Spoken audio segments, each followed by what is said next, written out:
late 1967, Central Highlands of Vietnam.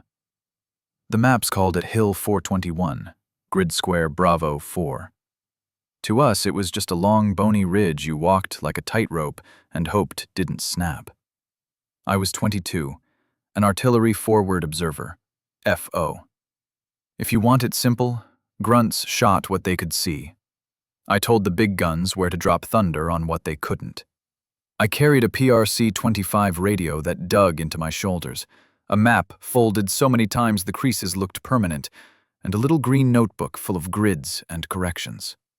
Somewhere in the margins, I'd started writing names. I told myself that was so I wouldn't forget the good ones. We were working a ridge line with a mixed company. American squad up front, ARVN trailing behind. All of us sweating through jungle fatigues that never really dried. The air smelled like wet canvas, old smoke, and something sweet rotting under the leaves. About an hour in, I knew something was wrong. Not from what I saw. The jungle always looked the same, green, thick, indifferent. It was what I didn't hear. No birds, no insects, just boots on dirt and the soft hiss of my radio. I walked right behind Captain Morales, our CO. Every few seconds he'd tilt his head like he wanted to say something and thought better of it. "FO's ready, sir," I murmured once. He gave a short nod. "Hope we don't need you." "Yeah, me too." I kept my thumb on the ridgeline on the map, tracing where my guns were.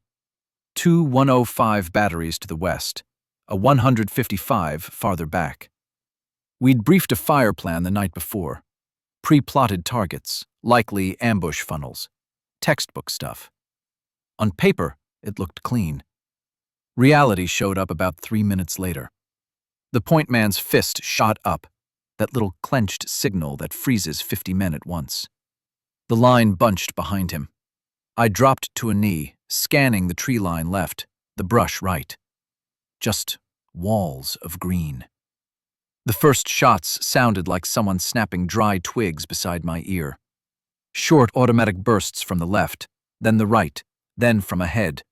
A triangle closing. Leaves exploded around us. Dirt jumped in angry little puffs. Somewhere down the line, a man screamed in Vietnamese. Another voice in English. "Contact front! Contact left!" I hit the ground so hard my radio slammed into my spine. The PRC-25 handset swung around and smacked my chest. I grabbed it, crawled behind a little hump of dirt that suddenly felt like a castle wall. Redleg, this is Bravo 3-4. Troops in contact. Stand by for fire mission. My voice came out higher than I wanted. I forced it down. The battery answered calm as Sunday morning. Bravo 3-4, this is Redleg. Adjust fire. Out. I popped my head up for half a second, just enough to see muzzle flashes dancing in the distant trees. Maybe 300 meters. Hard to tell in that murky light. I matched what I saw to the contour lines on the map, that little fold of ground, that bend in the ridge. It clicked into place. Grease pencils squeaked on plastic. I wrote the grid, checked it once, then again, because if I was wrong, the next explosions were going to land on us. Grid 482739, enemy in tree line, company in the open. Fire for effect, HE, quick, 2 guns, over. Grid 482739, HE, quick, 2 guns, shot over. Shot, out. Those few seconds felt like a year. Men were firing blind, someone was sobbing, somebody else laughing in that hysterical way you hear right before they break. Morales crawled up beside me and grabbed my sleeve. "You sure about that grid, Lieutenant?" "If I'm wrong, sir, you'll know real soon. Splash, over. Splash, out." Then the ridgeline ahead of us erupted. 2 105 shells punched into the trees, blasting trunks apart, throwing dirt and branches into the air. The shockwave slapped my chest. The enemy fire staggered, then dropped off. For a heartbeat, all I heard was ringing ears and a couple of guys yelling, "That's it! You got him!" Morales hammered my helmet with an open palm. Good work, FO. Keep it coming. I remember feeling proud. Like all the training, all the math, all the nights on the map board had finally added up to something. I'd called in thunder, and, for the moment, my people were still alive. And that was the last moment that day anything felt under control. First, the tree line ahead of us lit up again. Not as heavy, more probing. Then rifles cracked from our right flank, deeper in the brush, where there shouldn't have been anything. Morales yelled down the line. Guys shifted. Arvin started shouting back and forth in panicked bursts of Vietnamese.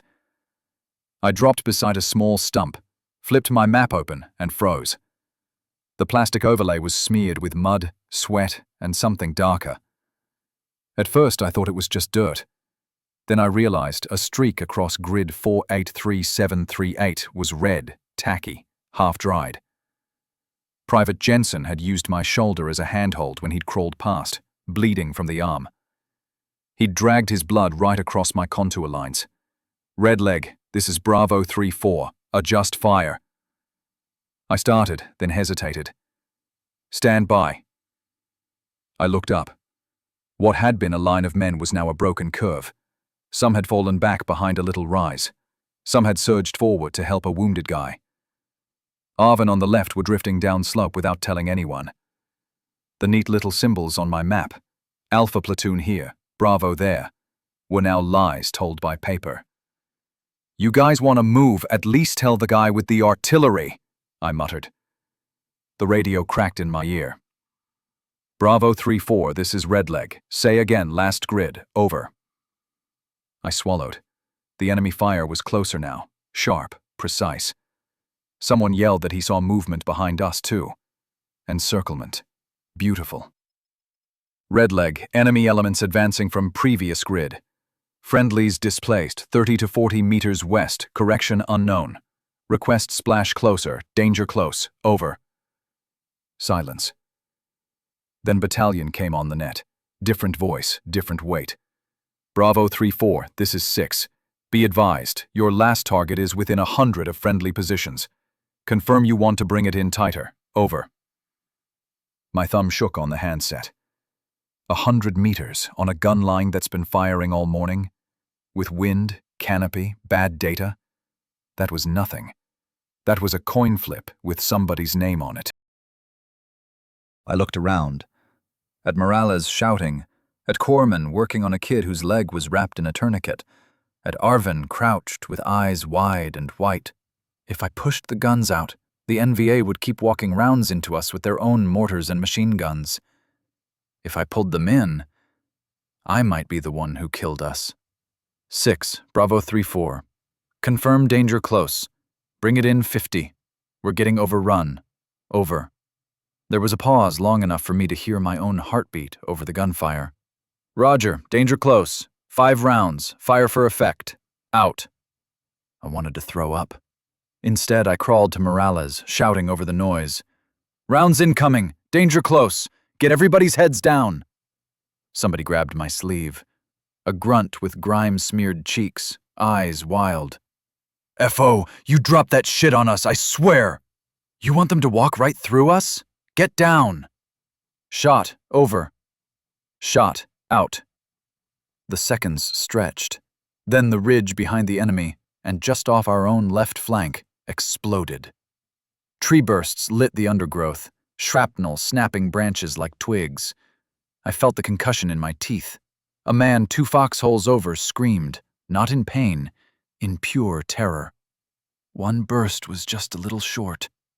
Metal hissed overhead, fragments slicing leaves, one piece slamming into the dirt not 5 feet from my hand. A splintered branch whipped down and cracked my helmet. Someone yelled, "You're dropping it on us!" Another voice, No, they're pulling back! Look, they're pulling back!" Through the clearing smoke, I saw dark shapes scrambling away, dragging bodies, their fire slackening. And for the first time that day, I wasn't afraid of the enemy. I was afraid of my own corrections, and of what would happen if, one grid square off, the next salvo landed on the wrong side of the map. There's a point in a fight where the noise stops sounding like chaos and starts sounding like a clock. Every burst, every scream, every thud of rounds into the dirt. Just one more second closer to something breaking. For us, it was the left flank. The NVA figured it out before we did. Their fire shifted, heavy and mean, chewing into one patch of trees where 2nd Platoon was dug in. At first, it was just more noise in the storm. Then I heard it.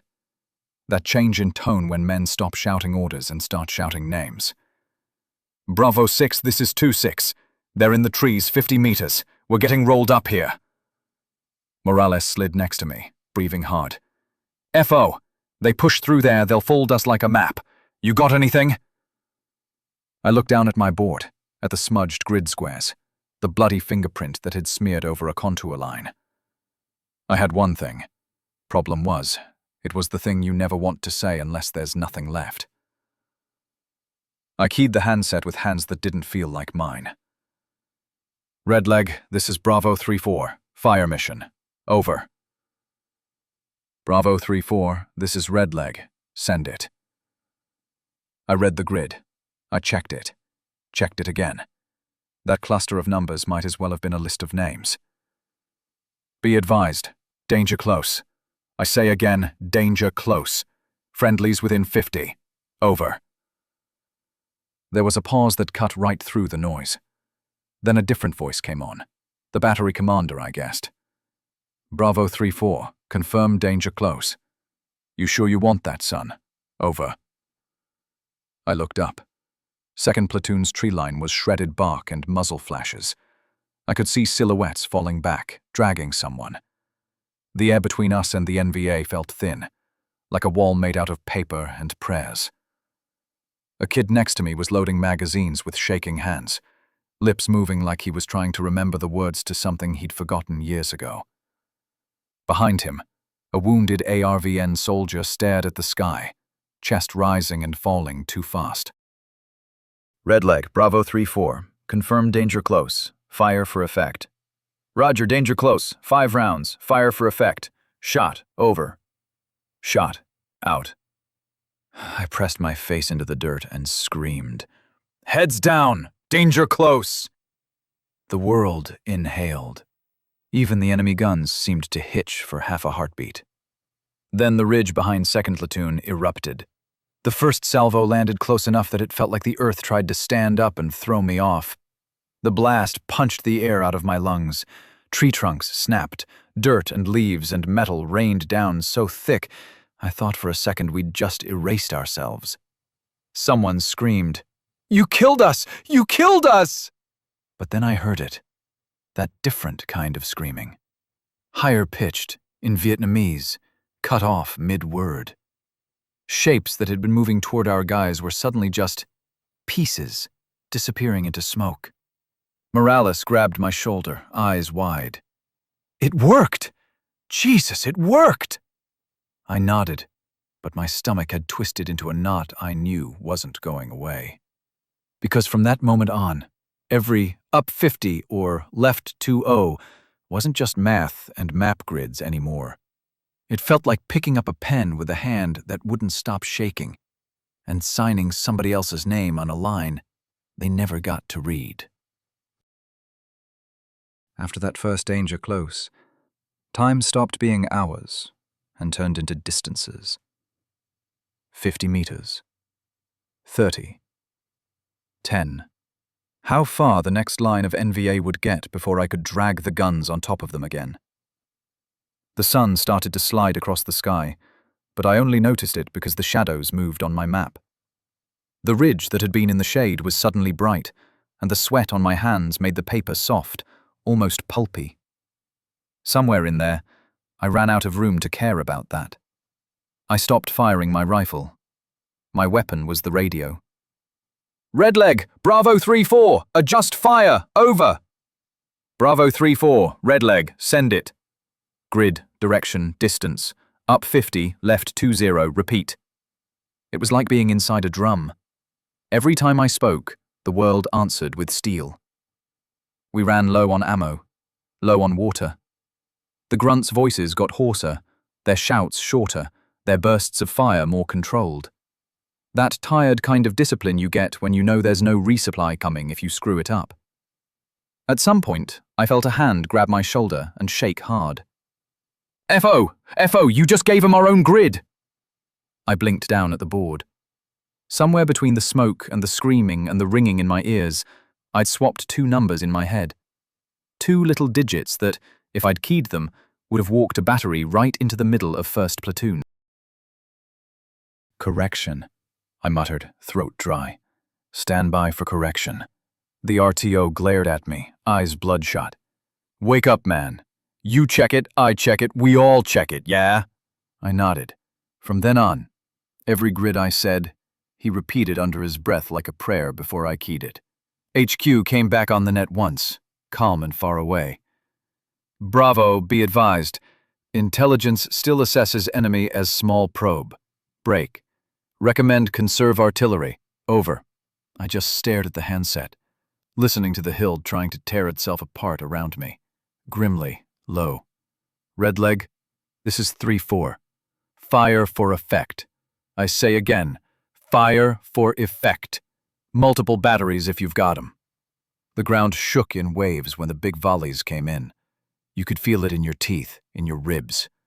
Between salvos, I'd drop the handset, grab a pressure dressing, shove my hands into someone's blood, hold it there while he stared at me like I had answers. Then, "Stay with Doc, I'll be right back." Back to the map, back to the numbers. After a while, I stopped wondering if I was going to live through it. I just wanted the next round to be on target. By late afternoon, the hill sounded tired. Not quiet, never quiet, just worn out. The guns had settled into a dull rhythm, our own rifles barking in shorter bursts. Men yelled less, groaned more. That's usually when something ugly decides to happen. The sound changed all at once. Under the gunfire, I heard it. A rolling roar of voices, whistles, that high cracked edge of men working up the courage to rush. Our right flank lit up like someone had flipped a switch. Traces stitched through the trees. Someone yelled, "They're massing! Right side! They're coming!" I crawled up just enough to see over the lip of our position. Through smoke and dust I saw them, NVA shapes spilling out of the tree line. Not probing anymore, just coming. A green wave, low and fast. The air over there was solid with muzzle flashes. "Bravo 3-4 to all stations! Heavy movement on our right! They're pushing hard!" The handset crackled, cut, came back thin. My radio cable had taken a frag. If I moved wrong, the world vanished into static. "Red leg, this is Bravo 3-4. Radio check, over." Nothing. Just some far-off traffic from another net. A man next to me was coughing blood into a bandage. "Red leg, this is Bravo 3-4. Do you copy? Over." Finally, like someone speaking from underwater. "Bravo 3-4. Red leg, weak but readable. Send it." The company commander slid down beside me, helmet crooked, eyes too big. "You got anything left in those guns?" he shouted. "Yes, sir. Maybe one more big one." He grabbed my sleeve. "Then make it count. If they break through there, we're done." I looked at my map. The paper was soft from sweat and rain, stained brown where blood had soaked through the folds. I didn't really need it anymore. I knew that grid by feel. It was the little square where all of us either lived or died. "Red leg, this is Bravo 3-4. Fire mission. Danger close. Bravo 3-4, send grid." I gave them the numbers slowly, checking them with the RTO's shaking finger on what was left of the map, right along the tree line where the NVA were pouring out, and much closer to us than any manual liked. "Grid confirmed. Request 5 rounds. Fire for effect. I say again, 5 rounds. Fire for effect. Danger close." There was a pause that felt longer than the whole day. "Bravo 3-4, red leg. Be advised, That solution violates minimum safe distance for your position. I peeked over the mound again. The right flank was bending backward, men dragging wounded, one kid firing blind until his rifle clicked empty. I could hear the NVA clearly. Individual shouts now, not just noise. Red leg, this is Bravo 3-4. I acknowledge the risk. Cleared hot. 5 rounds. Fire for effect. Danger close. Another beat. Then the voice I was waiting for. Shot. Over. Splash. Out. Those seconds between shot and splash stretched forever. The world shrank to my breathing and the crunch of boots getting closer through the brush. A guy next to me started praying under his breath. Somebody else was laughing. That weird, hysterical laugh men get when they're sure it's over. Then the sky fell. The first round hit just past the crest on their side. A white flash, then brown and black as trees, dirt, and bodies went straight up. The shockwave hit like a truck. It punched the air out of my lungs and slammed my face into the mud. The next 4 walked left to right along that tree line, each one closer, each one tearing another chunk out of the jungle and whatever was still moving in it. For a moment, there was only ringing, no shouts, no gunfire, just that high, empty tone inside my skull. Then sound crawled back, someone crying for his mother. Someone else yelling, "They're pulling back!" A sergeant limping along the line checking who was still breathing. The NVA fire had dropped from a wall to a few scattered, panicked shots. Then nothing. I pushed myself up on my elbows. The tree line was shredded. Trunks snapped, branches smoking. Craters where there used to be men. Our right flank was still there. Cut up, half death, stunned, but there. My hands shook so bad I couldn't get a cigarette lit. The captain took one from my pack, jammed it in my mouth and flicked his lighter. "You kept us here, F.O. They told me later that fire mission never should have been approved.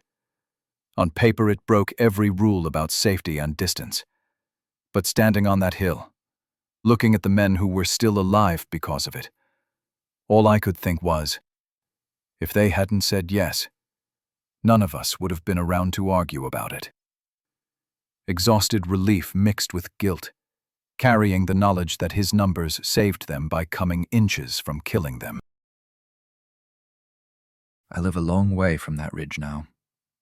Nearest thing to high ground out here is the overpass by the highway, and the only explosions are kids with fireworks on the 4th of July. But some nights, when the thunder rolls in low and slow, I still hear a voice in my ear saying, "Shot. Over. Splash. Out." I don't tell most people what I did in Vietnam. If they ask, I say I was artillery, and they nod like they understand. They picture big guns, long range, faceless targets. They don't see a 20-something kid with a handset, kneeling in the mud, trying to decide how close he could drop steel before it erased the men yelling 10 feet away. There's a little veterans museum 2 towns over. Once a year, on the anniversary I pretend I forgot, I go and walk the same loop. Past the mannequins in jungle fatigues, past the faded maps with red grease pencil arrows, until I get to the old howitzer. Same model as the battery that answered me that day. I stand there, hand on the cold metal, and I hear it all over again. Bravo 3-4, confirm grid. Grid confirmed. Danger close. Fire for effect. They've got a little plaque by the gun. Talks about range, rate of fire, caliber. No mention of how it feels in your chest when you know those numbers mean somebody either goes home or doesn't. Every now and then I run into one of the guys from the company. Fewer of us every year. Last time, a man about my age walked up with a kid in his 20s next to him. The old man clapped a hand on my shoulder and said, "This is my boy. He's here because you were good with a map." The kid stuck out his hand. "Sir, my dad says you saved his whole flank." I shook his hand and smiled like it was nothing. On the drive home, I had to pull over because my hands were shaking on the wheel. Nobody teaches you how to carry the weight of someone else's future when you're plotting grids in red pencil. People like to talk about heroes and villains when they talk about war. It's cleaner that way. But most of the time, it's just tired men trying to do math under fire. I called in missions that ripped the enemy apart. I called in missions that showered my own guys with splinters and rock. They thank me for saving them. I remember who I almost erased. I used to think 5 rounds, fire for effect, was just procedure, just the next line in the book. Now I know better. It means you live with whatever lands, who it takes, who it leaves behind, for the rest of your life. The war ended on paper a long time ago, but every time thunder rolls, I still hear the battery on the other end of the line, waiting for a voice that sounds like mine to say one more time. Shot. Over. If you've made it this far, thank you. These stories take time to tell, and even longer to understand. You've just walked through the memories of men who were never supposed to be remembered. If their voices meant something to you, if even one line stayed behind when the sound faded, don't let it disappear. Give this video a like, share it with someone who still believes history belongs to the living, and subscribe to our channel so you don't miss the next story. Every episode here is another page, another life, another truth pulled out of the smoke. Drop a comment too, not for the algorithm, but for the conversation. Tell me what you felt, or what you remember hearing from your own fathers, grandfathers, uncles, or friends. That's how these memories stay alive. Subscribe, stay with us, and let's keep turning the pages together.